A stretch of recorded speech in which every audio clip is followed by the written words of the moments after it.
Naghahanda na ngayon ng Provincial Disaster Risk Reduction and Management Office o PDRRMO para sa deployment ng kanilang response and communication supplies, equipments and personnel sa mga munisipyong posibleng maapektuhan ng Bagyong Tino. Ayon kay PDRM Officer Jerry Alili, tuloy-tuloy ng delivery ng mga food packs ng provincial government sa pamamagitan ng PSWD at sa tulong ng TAWES at WESCOM sa mga island municipalities gaya ng Cuyo, Magsaysay, Agutaya, Araceli at Dumaran, maging sa ilan pang bayan sa Northern Palawan na maaaring maapektuhan ng bagyo. Today ay ongoing yung prepositioning ng food pack sa mga islands ng Cuyo, Agutaya, Magsaysay. Opo. Through the helicopters ng TAWES with the help of WESCOM. Opo.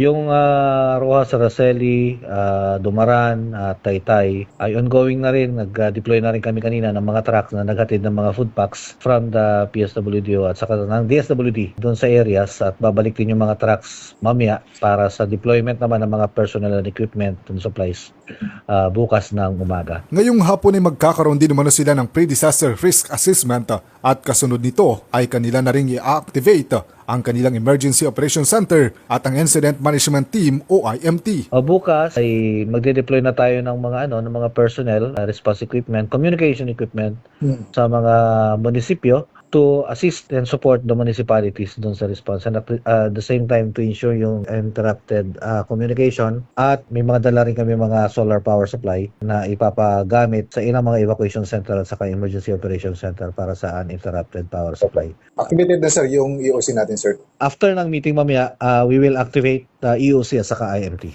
Nagsagawa na rin naman sila ng inspeksyon sa mga gagamiting evacuation center at umikot na rin sila sa mga munisipyo upang suriin ang ginagawang preparedness activities ng mga MDRRMO. Nakipagpulong na rin naman siya sa mga alkalde ng mga bayan sa Northern Palawan bilang bahagi ng paghahanda. Sa ngayon ay wala pa naman umanong na itatalang evacuate sa mga munisipyo sa Palawan, pero bukas ay posibleng magbabana umano ang PDRRMO ng kautusan para sa preventive evacuation sa mga maapektuhang bayan. Ito ay upang matiyak na umaga pa lamang ay nakalikas na ang mga residente, lalo na ang mga nakatira sa coastal areas, dahil sa epekto mano kasi ng bagyo ay posibleng makaranas ng storm surge o daluyong ng bagyo na posibleng umabot ng 2 hanggang 3 metro. Wala pa, but we plan to issue evacuation order tomorrow morning, preemptive in the morning, and dapat nakapag-evacuate na by morning, because lalo na doon sa mga highly exposed na mga lugar, because itong bagyo na to at 130